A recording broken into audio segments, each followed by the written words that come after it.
IAS officer of 2019 batch.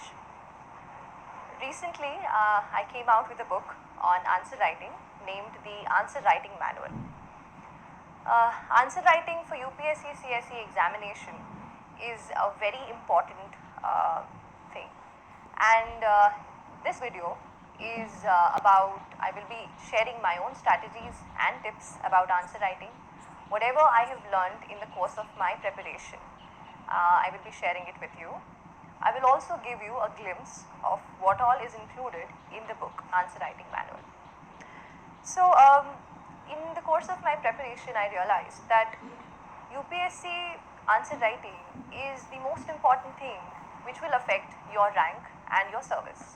If you see the scores, the mains is the marks along with the interview which is added in the final score.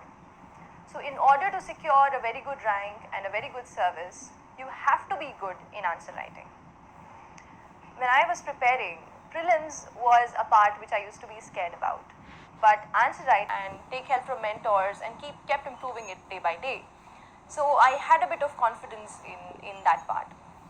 In my very first attempt, in the GS marks, I was able to secure 470, which was the highest for that year.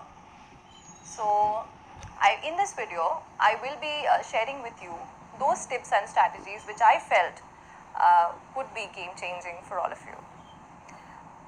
We face a lot of difficulties because we see resources, what books to read, we also see what magazines to refer to, the newspapers to refer to. But answer writing is a part where we are unsure how to start. The beginner's mental block is very much there in answer writing. Now, how to deal with that?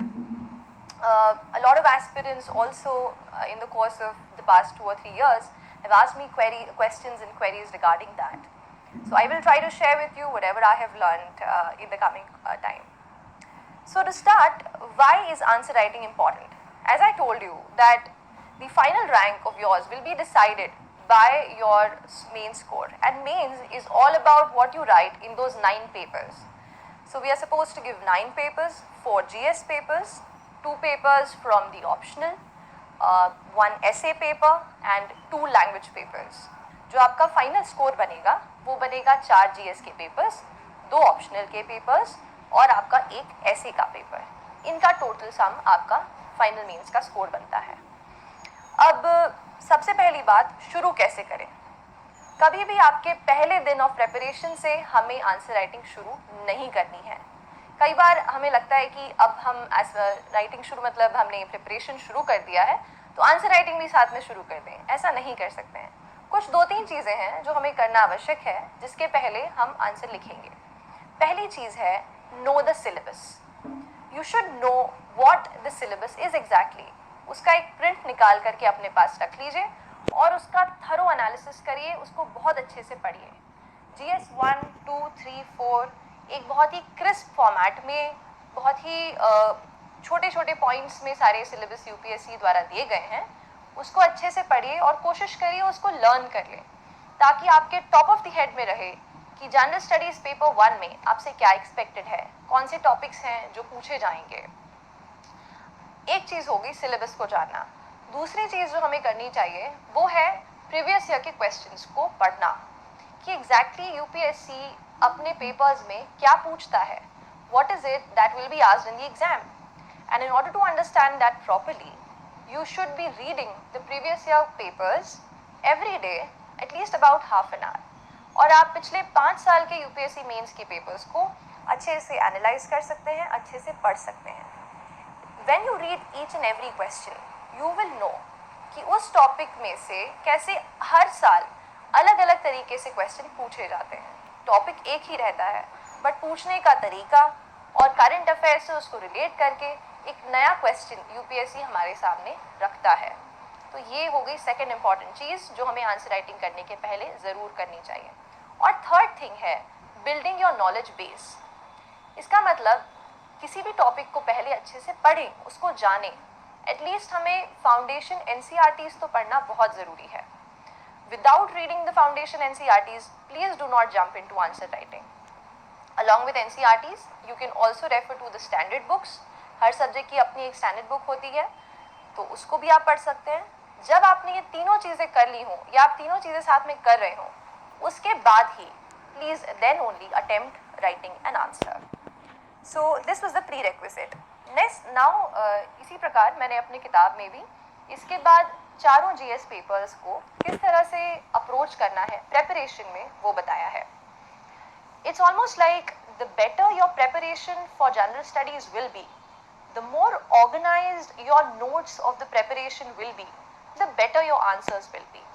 This is because the better you are studying and consolidating all your notes, जितना अच्छे तरीके से आप जो भी पढ़ रहे हैं उसको एक साथ लिखते जा रहे हैं, उतना ही बेहतर तरीके से नॉलेज एक साथ कंसोलिडेट होता जाएगा और आप उसके आंसर सही तरीके से लिख पाएंगे. Let's take up the general studies paper 1. Paper 1 is about history, geography, some topics of society. Now, all of this is mostly on the static side of the syllabus. Static means जो facts होते हैं, definitions होती हैं या जो historical चीज़ें होती हैं, geographical जो इतनी ज़्यादा बदलती नहीं हैं. तो static portion थोड़ा हमारा general studies paper 1 में ज़्यादा रहता है. उसमें Indian National Freedom Movement के बारे में भी पढ़ना है and other things. So I have explained कि कैसे हम कुछ 2-4 टॉपिक्स ऐसे होते हैं हमेशा जो हर साल आपको उस पेपर में ज़रूर मिलेंगे. जैसे कि एक है theme role of Gandhi ji. Role of Gandhi ji is such an important part in Indian national movement that almost every year you will find one question from that part of the syllabus. तो हमें ऐसे कुछ टॉपिक्स थीम्स आइडेंटिफाई कर लेनी चाहिए जिसमें हर साल सवाल आते हों. उनके अगर हम अच्छे से फ्रेमवर्क्स रेडी कर लेते हैं, उनसे रिलेटेड फैक्ट्स सारे ले लेते हैं, उनसे रिलेटेड करंट अफेयर्स को हम अच्छे से एक जगह पे नोट कर लेते हैं, तो वो वाला हमारा आंसर बहुत अच्छे से हम कर पाएंगे. This is because you would be preparing a framework ahead of the exam. तो हर जीएस पेपर में से ऐसे कुछ थीम्स को निकाल लीजिए. जीएस पेपर 1 में रीजनलिज्म एक और ऐसा थीम है जो हर बार पूछा जाता है. ग्लोबलाइजेशन ऐसा थीम है जो हर बार पूछा जाने वाला है.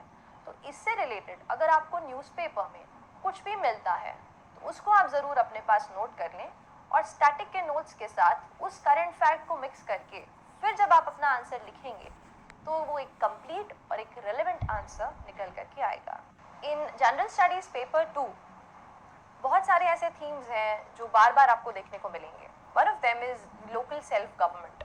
Local self-government यानी पंचायत और urban local bodies, how the role of women is there important, how the local people get a power in determining their own government.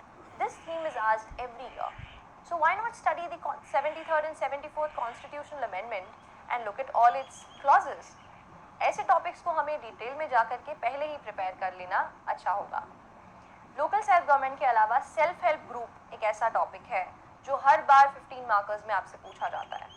Self help groups में कैसे महिलाएं, specially women based self help groups are helping change the lives of poor women, how it is helping in eradicating poverty and hunger.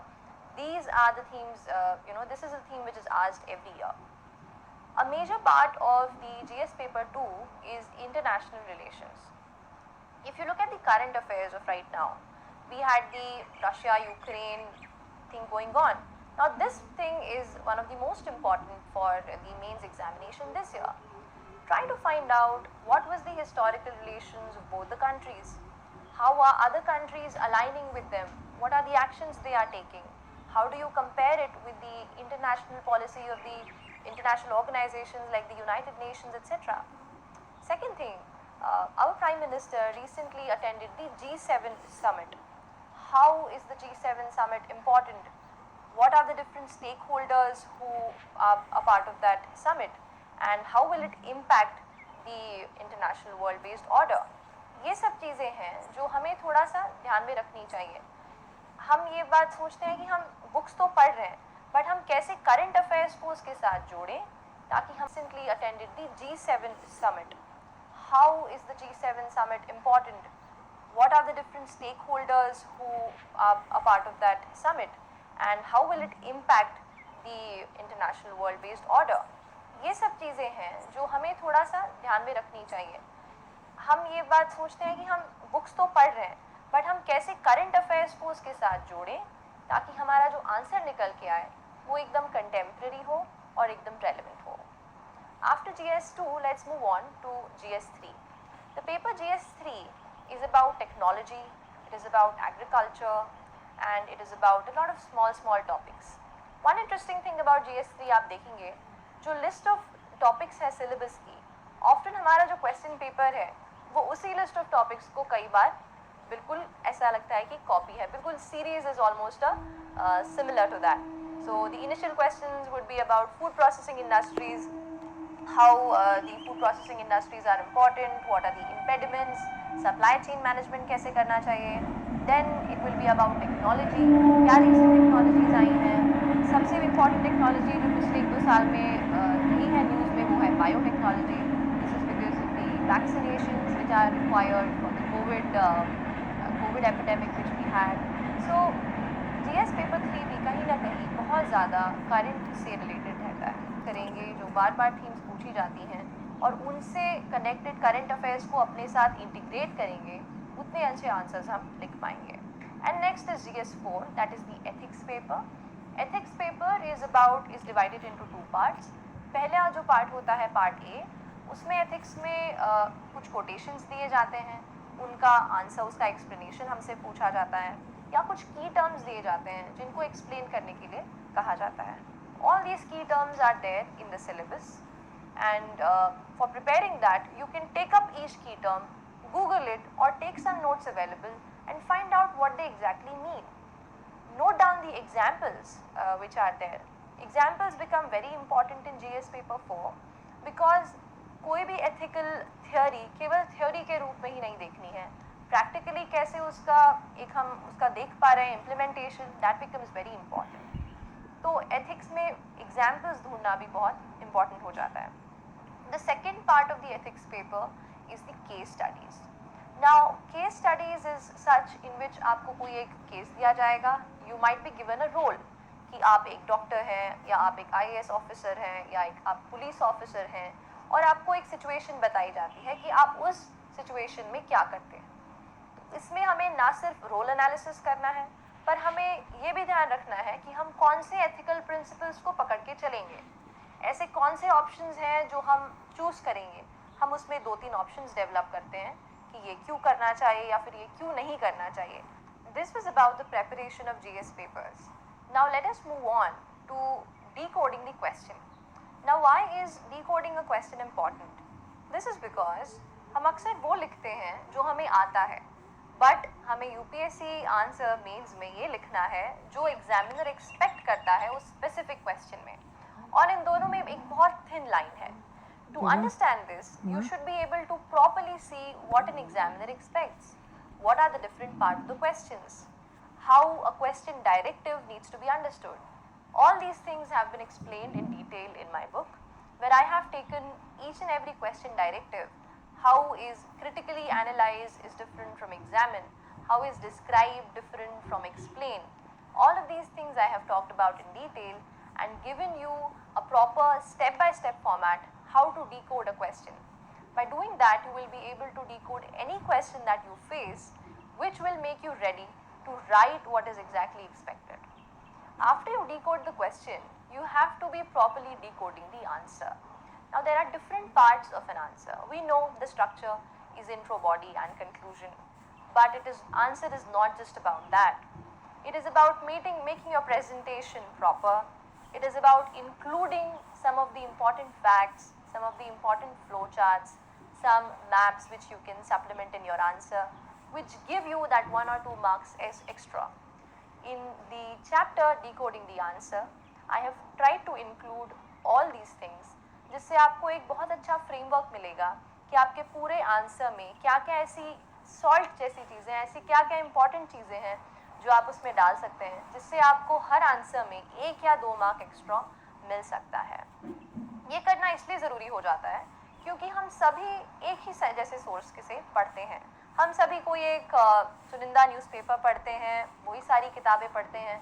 तो जब आप वो answer लिखेंगे तो जो एग्जामिनर उस दिन 10 से 12 कॉपीज चेक कर रहे हैं, उनमें से आपकी आंसर शीट अलग से कैसे निकल के आएगी. वो तभी आएगी जब उसमें प्रेजेंटेशन में और आंसर कंटेंट में आप कुछ ऐसे इंटरेस्टिंग पॉइंट्स डालेंगे जिससे आपकी आंसर कॉपी उन सभी आंसर कॉपीज़ में से थोड़ा +1 या +2 के लायक हो। तो ये सारी चीज़ें डिटेल में डिकोडिंग द आंसर में मैंने बताई हैं। In the book I have also used the previous year questions in order to properly open up the framework for you. एक Q&A एनालिसिस चैप्टर में 10 क्वेश्चंस ऐसे लिए हैं जिसमें पूरा decoding the question and decoding the answer के साथ में आपको समझ में आएगा कि हर स्टेप ऑफ द आंसर को कैसे अप्रोच करना है। स्पेशली यूपीएससी का क्वेश्चन, कोई भी रैंडम अगर हम क्वेश्चन लेके करें तो इतना अच्छे से हम नहीं बता पाएंगे, बट प्रीवियस ईयर यूपीएससी के क्वेश्चंस को ही लिया है जिससे प्रॉपरली मैं आपको ये बता पाऊँ कि हर क्वेश्चन के हर पार्ट को कितना वेटेज देना है, क्वेश्चन वर्ड को कैसे हैंडल करना है, और जब हम आंसर लिखते हैं उसमें प्रेजेंटेशन को कैसे इम्प्रूव करना है। In this, all of the previous year questions are analyzed in detail to give you a real analysis of what is expected in the exam. After all of this, I would like to tell you that practice is the most important thing in answer writing. You know, none of us can write good answers from day one. ये मान करके चलिए कि आपके पहले 50-60 answer तो बहुत ख़राब होने वाले हैं, बैड होने वाले हैं, एवरेज होने वाले हैं। अगर आप उन 50-60 आंसर से आगे बढ़े तभी आप पाएंगे कि आप कुछ थोड़ा बहुत अच्छा लिखना शुरू कर रहे हैं। तो प्रैक्टिस से बिल्कुल मत पीछे हटिए। आंसर राइटिंग की प्रैक्टिस डेली भी कर सकते हैं, डेली 2 या 3 आंसर्स लिख सकते हैं। उससे आपको एक अच्छा फ्लो मिलेगा और आपको समझ में आता जाएगा कि कैसे आपके आंसर्स इम्प्रूव हो रहे हैं। आंसर के लिए आप कोई टेस्ट सीरीज़ भी ज्वाइन कर सकते हैं या फिर पीयर एवेलुएशन भी कर सकते हैं। कोई सीनियर्स को अपने आंसर शेयर करके दिखा सकते हैं जो आपको बताएं कि क्या आपका आंसर सही लाइन पे लिखा जा रहा है या नहीं। मुझे टेस्ट सीरीज़ ने काफ़ी हेल्प किया क्योंकि टेस्ट सीरीज़ से कुछ एक छोटा फीडबैक मिल जाता है कि उस आंसर में क्या सही तरीके से इंक्लूडेड है, क्या नहीं है। वो फीडबैक आपको आपके पूरे आंसर राइटिंग के इम्प्रूवमेंट में बहुत हेल्प करेगा। तो प्रैक्टिस को अपने आंसर राइटिंग शेड्यूल का एक इम्पॉर्टेंट पार्ट बनाइए और फिर आप देखेंगे कि कैसे अगर आप प्रॉपर फ्रेमवर्क के साथ लिख रहे हैं, प्रॉपर्ली प्रेजेंट कर रहे हैं, तो आपके आंसर्स इम्प्रूव भी होंगे। हमारे पूरे यूपीएससी मेंस में जीएस के अलावा जो एक इम्पॉर्टेंट पेपर होता है वो है essay. Essay writing becomes very important because अपने आप पे हमें केवल 2 टॉपिक्स लिखने हैं and that is worth 250 marks. Now essay writing के लिए कोई सेपरेट सोर्स रेफर करने की ज़रूरत नहीं है। Whatever is asked in the exam, जो भी आप टॉपिक्स आपसे पूछे जाते हैं, they are somewhere or the other related to the general studies topics. तो अगर आप जनरल स्टडीज़ के कुछ टॉपिक्स को अच्छे से प्रिपेयर करते हैं, वही आपके ऐसे का भी फॉर्डर हो सकता है, ऐसे का सोर्स मटेरियल हो सकता है। कुछ एक थीम्स ऐसी हैं जो बार बार ऐसे में पूछी जाती हैं, जैसे women empowerment related issues, women's issues, then international relations, agriculture, sometimes technology. And nowadays अगर आप देखेंगे तो पिछले 1-2 साल से फिलोसफिकल एसेज बहुत ज़्यादा पूछे जा रहे हैं, जिसमें कोई ना कोई कोटेशन दिया जाता है और आपसे ऐसे के रूप में उसको इलाबोरेट करने के लिए कहा जाता है। सो ऐसे को कैसे अप्रोच करना है? First of all, as I told, preparation कुछ सेपरेट नहीं, जो जीएस में पढ़ रहे हैं उसी को अच्छे से पढ़ें। कोई एक मैगज़ीन पढ़ सकते हैं, जैसे गवर्नमेंट की योजना मैगज़ीन होती है, ऑनलाइन कुछ अच्छी वेबसाइट्स होती हैं जिनके आर्टिकल्स को पढ़ सकते हैं, and that is all the fodder you need for essay. The main point starts during the essay exam. How do you choose the essay topic? Choosing the essay is very important. कई बार ऐसा होता है, हम कोशिश करते हैं, देखते हैं कि यार ये टॉपिक तो बहुत ही कॉमन है, everybody will choose that. So I want to choose something very different, and you end up scoring bad marks in that. So don't do that. Choose a topic which you are confident about, which you have good material about. Apart from that, also see, do you have some additional points? Can you give some positive ending to that essay? When you have all these things, इन सब factors को दिमाग में रखते हुए फिर आप अपने ऐसे का टॉपिक चूज करिए। टॉपिक चूज करने के बाद एटलीस्ट 10 to 15 मिनट्स हमको देने चाहिए हैं ब्रेनस्टॉर्मिंग के लिए। ब्रेनस्टॉर्मिंग मतलब हम कैसे उस ऐसे को लिखने वाले हैं, किस प्रकार उसकी प्लानिंग करने वाले हैं, ये भी एग्जैबोरेट करने के लिए कहा जाता है। सो ऐसे को कैसे अप्रोच करना है? First of all, as I told, preparation कुछ सेपरेट नहीं, जो जीएस में पढ़ रहे हैं उसी को अच्छे से पढ़ें। कोई एक मैगज़ीन पढ़ सकते हैं, जैसे गवर्नमेंट की योजना मैगज़ीन होती है, ऑनलाइन कुछ अच्छी वेबसाइट्स होती हैं जिनके आर्टिकल्स को पढ़ सकते हैं, and that is all the fodder you need for essay. The main point starts during the essay exam. How do you choose the essay topic? Choosing the essay is very important. कई बार ऐसा होता है, हम कोशिश करते हैं, देखते हैं कि यार ये टॉपिक तो बहुत ही कॉमन है, everybody will choose that. So I want to choose something very different, and you end up scoring bad marks in that. So don't do that. Choose a topic which you are confident about, which you have good material about. Apart from that, also see, do you have some additional points? Can you give some positive ending to that essay? When you have all these things, इन सब factors को दिमाग में रखते हुए फिर आप अपने ऐसे का टॉपिक चूज करिए. टॉपिक चूज करने के बाद एटलीस्ट 10 to 15 मिनट्स हमको देने चाहिए हैं ब्रेनस्टॉर्मिंग के लिए. ब्रेनस्टॉर्मिंग मतलब हम कैसे उस ऐसे को लिखने वाले हैं, किस प्रकार उसकी प्लानिंग करने वाले हैं. ये भी एग्जाम का एक बहुत इंपॉर्टेंट पार्ट है. अगर आप 10 मिनट में चॉकआउट कर पाएँ कि हमारे इंट्रोडक्शन में मेरे क्या क्या होने वाला है, कौन से आर्ग्यूमेंट्स को मैं लिखने वाली हूँ, तो ये सारी चीज़ें आपको एक मेंटल फ्रेमवर्क देंगी जो आने वाले 1 आवर में आपको लिखते time back of the mind में रहेगा कि क्या क्या पॉइंट्स आप उसमें कवर करने वाले हैं. After brainstorming you start writing the ऐसे. You focus on the flow, you focus on how the paragraphs are connected, and all of this I have tried to include in my book in the chapter essay writing. One small line about philosophical essays also I like to tell. कि philosophical essay में एक single most basic factor about the selection of the topic is क्या वो समझ में आया है जो लिखा है. You know, कोई set format, कोई fodder, आपका कोई GS का fodder उसमें बहुत ज़्यादा काम नहीं आएगा, क्योंकि फिलोसॉफिकल ऐसे में आपको वहीं पे आर्ग्यूमेंट्स क्रिएट करने हैं, वहीं पे देखना है दोनों पहलू कॉइन के. तो अगर हमें वहीं पे सब कुछ करना है तो टॉपिक तो समझ आना बहुत ज़रूरी है. तो ये जो सिलेक्शन ऑफ टॉपिक वाला पॉइंट मैंने बताया था, ये फिलोसॉफिकल ऐसे में बहुत ज़्यादा ज़रूरी हो जाता है. ऐसे राइटिंग के अलावा ऑप्शनल पेपर्स जो हमारे होते हैं उनको चूज़ करने के लिए भी एक चैप्टर मैंने बुक में इंक्लूड किया है. और ब्रीफ में आपको यही बताना चाहूँगी कि ऑप्शनल का भी सिलेक्शन डे 1 से नहीं करना चाहिए. पहले आप जीएस को पढ़ लें, आप थोड़ा सा एनसीईआरटीज़ पढ़ लें, फाउंडेशन पता कर लें, देखें कि आपको कौन सी सब्जेक्ट में इंटरेस्ट आ रहा है. या तो आप वो सब्जेक्ट ले सकते हैं जो ग्रेजुएशन में लिया है, और अगर वो यूपीएससी के लिस्ट में ना हो तो फिर अगर आप कोई ऑप्शनल सब्जेक्ट चूज़ करना चाहते हैं तो at least some basic foundation material तो आप ज़रूर पढ़ें. उसके बाद ही वो सब्जेक्ट चूज़ करें जो आपको लगता है कि उसमें आपका बहुत इंटरेस्ट है, क्योंकि एटलीस्ट मास्टर्स लेवल का जो सिलेबस है वो तो आपको ऑप्शनल में यूपीएससी के लिए कवर करना पड़ता है. Apart from optionals, the last thing which is there is the compulsory papers of language. One paper is English and the other is the regional language which you have to which you can choose. So I had chosen Hindi as my regional language and English as it is there. इस paper के लिए बहुत ज़्यादा आपको अलग से कुछ किताब वगैरह पढ़ने की ज़रूरत नहीं है. What you can do is आप पिछले 5-6 साल के पेपर्स को सॉल्व करके देख सकते हैं, पर सॉल्व ज़रूर करिए. पेपर्स को देखिए, क्वेश्चंस को पढ़िए. कई बार जैसे हिंदी हम स्कूल के बाद लिखना छोड़ चुके होते हैं, या फिर इंग्लिश को हम इतना ज़्यादा उसको अच्छे से नहीं लिख पाते हैं. तो अगर आपका माध्यम हिंदी है और इंग्लिश का पेपर अटेम्प्ट करना पड़े तो आप पिछले 5-6 साल के जो क्वेश्चंस हैं उनको ज़रूर देखिए और लिख करके भी देखिए, ताकि आपको एक फ्लो आ जाए और एग्ज़ाम के दिन पर आपको बहुत ज़्यादा परेशानी नहीं हो. After the compulsory language papers I think that is all. UPSC mains में यही सारी चीज़ें होती हैं, 4 जीएस के पेपर्स, ऑप्शनल पेपर्स, ऐसे और कंपल्सरी लैंग्वेज. कुछ छोटे छोटे डाउट्स होते हैं जो कई बार हमारे मन में आते हैं, कौन सा पेन यूज़ करना है. तो पेन तो वही यूज़ करो जो आपको तेज़ी से लिखने में मदद करे. The pen which you use for practice at your home, use the same pen for writing in the examination, and that can be anything which you feel is the best. और इसके अलावा कुछ अगर आपकी क्वेरीज होंगी तो I am going to start a blog. You can drop me your queries there and I will try कि I will answer them there.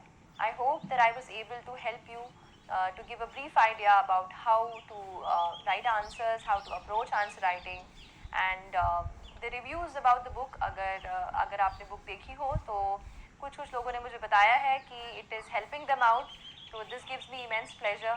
Thank you so much to them.